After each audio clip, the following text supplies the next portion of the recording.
Senhor presidente, venho a esta tribuna, este final de tarde de segunda-feira, para tratar de alguns temas. O primeiro tema é esta operação da Polícia Federal denominada Porto Seguro, que melhor seria denominada como Porto Podre, porque a corrupção é podre, a corrupção fede e está fedendo muito a corrupção no Brasil. Imaginem o cidadão do estado de Mato Grosso, o estado que, para minha honra, me mandou para cá, representá-lo na Casa da Federação. No escritório de representação da Presidência da República, a principal servidora pública envolvida com corrupção. Mas antes de falar especificamente sobre o caso, é bom que nós comecemos por coisas boas. Eu quero parabenizar a Presidente da República, Sua Excelência, o Ministro da Justiça, a Polícia Federal pela independência. Isto mostra que as instituições estão a funcionar, isto mostra, senhor presidente, senhoras e senhores senadores, que as instituições estão mudando, estão se transformando em instituições republicanas. Em outros tempos, em tempos de antanho, senhor presidente, a presidente ou a presidência, o ministro da Justiça era avisado de uma operação como esta da Polícia Federal e muitas vezes poderia chegar até a conclusão que não seria oportuno, não seria conveniente uma operação como essa lá, no núcleo da Presidência da República, na cidade de São Paulo. Quero parabenizar Sua Excelência, Presidente da República, por este fato. Esta operação da Polícia Federal, Porto Seguro ou Porto Podre, como eu disse, senhor presidente, esta operação mostra que nós precisamos ouvir o ministro da Justiça. Eu, juntamente com o senador Pedro Simon, o senador Randolph, estamos fazendo um requerimento à Comissão de Constituição e Justiça, convidando Sua Excelência, o ministro da Justiça, para que aqui ele venha e possa tecer esclarecimentos a respeito desta operação. Porque não cabe no cabimento, como diz na cidade do interior, senhor presidente, que na Presidência da República, no seu escritório de representação em São Paulo, ele se torne uma feira de negociata, ele se torne um lugar de cambalacho, um lugar de maracutaia, quem sabe até na calada da noite. Nós, no Senado da República, precisamos saber o que efetivamente ali ocorreu. Algumas pessoas dizem que eu, o senador Pedro Simon, o senador Randolph, seríamos quase que udenistas, lacerdistas, porque aqui falaríamos muito sobre a corrupção. Agora, no Brasil, senhor presidente, e como diz no estado de Mato Grosso, em cada enxadada sai uma minhoca. Onde você atirar, você acerta, porque a corrupção está espraiando, está espalhada por todos os cantos da República. Bom que a Polícia Federal, que o Ministério Público, que o Ministério da Justiça, a Presidência da República estejam a combater este mal que desassossega a sociedade. O que nós temos a ver com isso? Vejamos que 2 dos envolvidos nesta operação foram aprovados, tiveram seus nomes aprovados nesta casa para as agências reguladoras. As agências reguladoras que muitas vezes nós temos raposa tomando conta do galinheiro. De repente o cidadão é conselheiro, diretor de uma agência reguladora, aqui é aprovado com todas as festas devidas e no outro dia que ele sai da agência, ele está na iniciativa privada combatendo, ou melhor, participando daquilo que ele deveria combater. Nós, no Senado da República, ao aprovarmos os nomes dos conselheiros, dos diretores das agências, como é o caso desta operação da Polícia Federal na ANA, Agência Nacional de Águas, e ANAC, Agência Nacional de Aviação Civil, temos que ter responsabilidade de investigar aquele cidadão. Este é o termo, investigar o cidadão, para que nós não possamos aqui aprovar como se vaquinhas de presépio fôssemos, como se Maria vai com as outras fôssemos, aqui apenas aprovando aqueles cujos nomes sejam enviados pela Presidência da República. Nós precisamos sim ouvir os envolvidos nesta operação. Não podemos fazer pré-julgamentos. Nós estamos ainda diante de uma investigação, mas uma investigação séria, em que o núcleo da Presidência da República, lá no estado de São Paulo, ali eram praticadas das condutas, no mínimo, não republicanas. Este é o primeiro tema, senhor presidente. Quero dar conta à nação que nós estamos a solicitar, a convidar o ministro da Justiça, sua excelência, o ministro Cardoso, para que ele aqui venha e possa prestar esclarecimentos sobre este fato. O segundo ponto que me traz à tribuna esta tarde chuvosa aqui em Brasília, senhor presidente, uma tarde quase fria aqui em Brasília, é comentar a aprovação na Comissão Especial da Câmara dos Deputados da famigerada PEC 37. PEC 37, aprovada na Câmara dos Deputados, na Comissão Especial, agora regimentalmente vai ao plenário do Senado. O que diz esta PEC 37? Ela traz a exclusividade da investigação para a autoridade policial, para a agência policial, subtraindo do Ministério Público e de outras agências governamentais o poder, dever de investigar. Esta PEC 37 representa um retrocesso. E explico por quê, senhor presidente, já fiz um discurso aqui há um tempo atrás sobre este mesmo tema. No mundo todo, se fala na chamada universalização da investigação.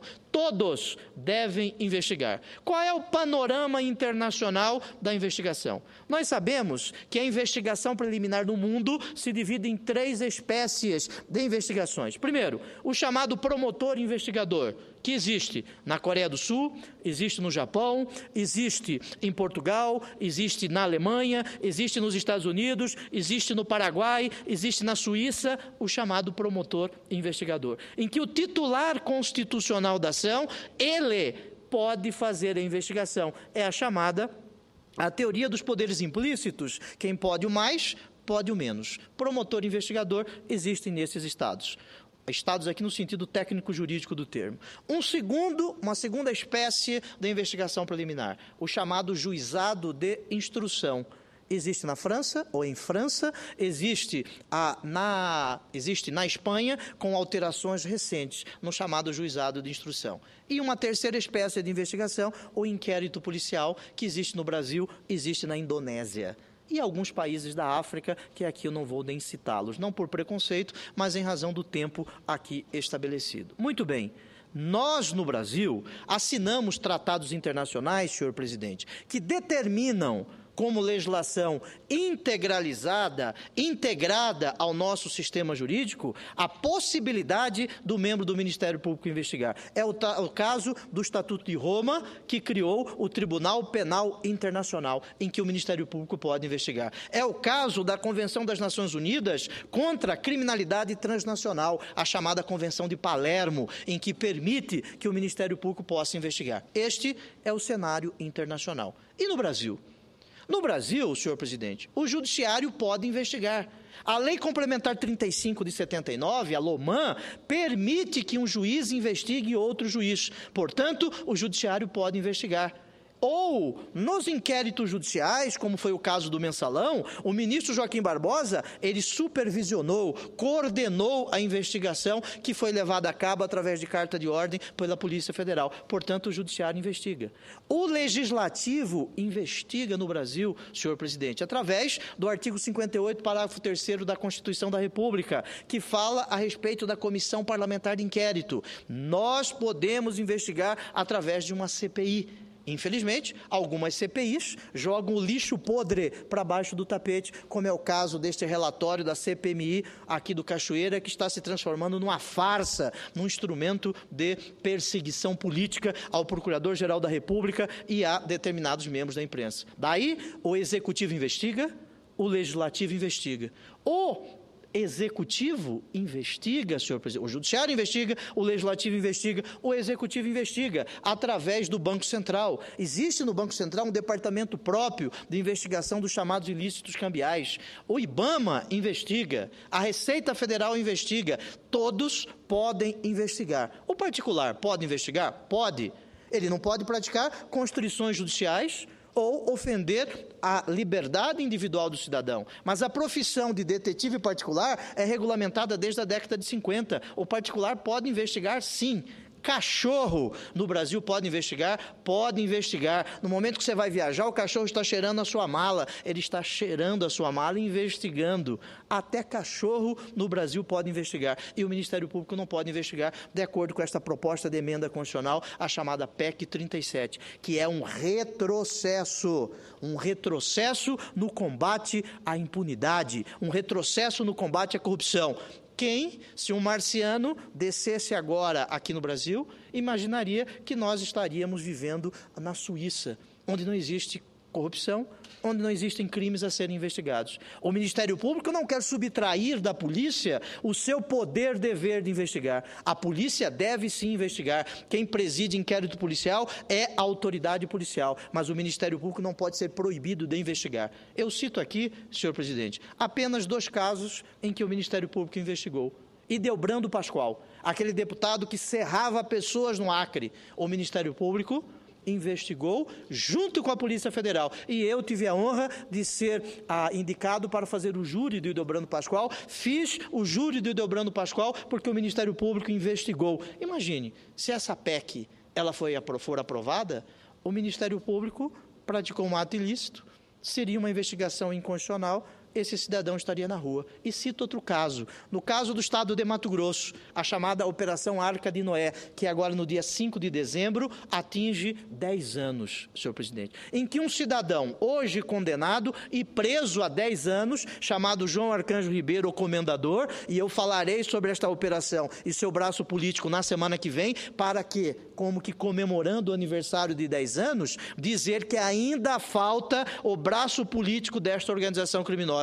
O Ministério Público investigou e o cidadão está preso há 10 anos, senhor presidente. E dizem que o Ministério Público não pode investigar. Esta PEC altera o artigo 144, parágrafo 1º, inciso 4 da Constituição, dando à autoridade policial, a ela, a exclusividade da investigação. Isto é um retrocesso, senhor presidente, um retrocesso. O Ministério Público, ele não quer se adonar da investigação da polícia, ele não quer, o Ministério Público, ele não quer ser apenas ele, aquele que cumpre o dever fundamental de defender o cidadão dentro de uma sociedade como a nossa. Mas ele quer compartilhar esta investigação com a autoridade policial e outras instituições do Estado. No mundo todo, o Ministério Público investiga. No Brasil, querem calar o Ministério Público. Isto é um retrocesso e nós, aqui no Senado da República, na Casa da Federação, temos que fazer trincheiras, senhor presidente, contra este atentado ao Estado Democrático de Direito. Assim, na semana que vem, no dia 5 de dezembro, 10 anos da Operação Arca de Noé, aqui nós falaremos a respeito do braço político desta organização que ainda não foi extinto. Precisamos sim combater o braço político das organizações criminosas. Algumas pessoas se esquecem disso. Algumas pessoas dizem que o tempo é o senhor da razão, ou seria o tempo o senhor da razão. O tempo, senhor presidente, faz a fruta apodrecer, faz a mulher ficar mais bonita, não é isso? O tempo é muito interessante em algumas situações. Agora, o tempo não pode fazer com que nós esqueçamos a investigação que precisa ser feita e o Ministério Público precisa, sim, fazer esta investigação. Operação Porto Seguro, que é uma operação Porto Podre, porque o Porto está podre, porque entraram no principal núcleo da Presidência da República. O segundo homem da Advocacia Geral da União envolvido nesta investigação. Nós aqui precisamos ouvir o ministro da Justiça. Por isso eu quero, senhor presidente, assinar este pedido junto com o senador Pedro Simon. Para minha honra, estar com ele nesta caminhada. Para minha honra, concedo uma parte ao nosso líder do PDT aqui no Senado, o senador Assir, que muito bem representa o Estado de Rondônia nesta casa. Muito bem, senador Pedro Taques, cumprimentá-lo pelo seu pronunciamento e dizer que nós combatemos muito a corrupção no nosso país.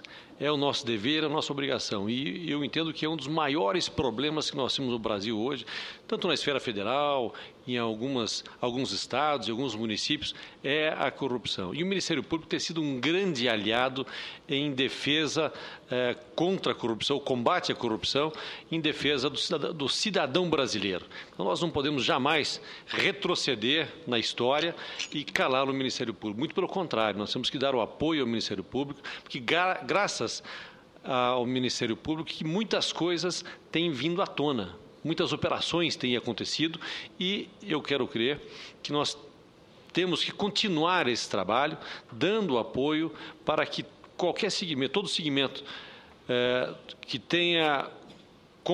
venha combater a corrupção tenha o nosso apoio. E o Ministério Público é um grande aliado nosso.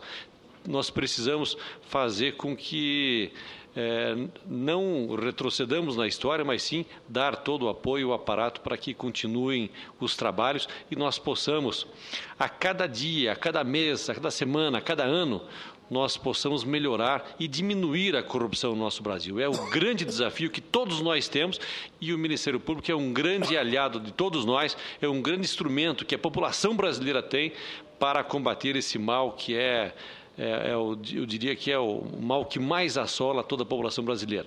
Meus cumprimentos pelo seu pronunciamento. Muito obrigado, senador Assi. Fico feliz, contente com a participação de Vossa Excelência nesta luta contra este instrumento que quer calar o Ministério Público. O Ministério Público pratica atividades imprescindíveis para a democracia. O Ministério Público é uma instituição, conforme o artigo 127, o capítulo 4, o título 4 da Constituição da República, imprescindível para a própria existência do Estado. Erros são cometidos? Sim, erros são cometidos. E neste Senado, erros são cometidos. E nem por isso nós podemos calar um senador da República. Daí, aqueles erros, aqueles ilícitos, aqueles crimes praticados por qualquer cidadão devem ser investigados, inclusive por membros do Ministério Público, no seu afã de investigar. Agora, não é possível que nós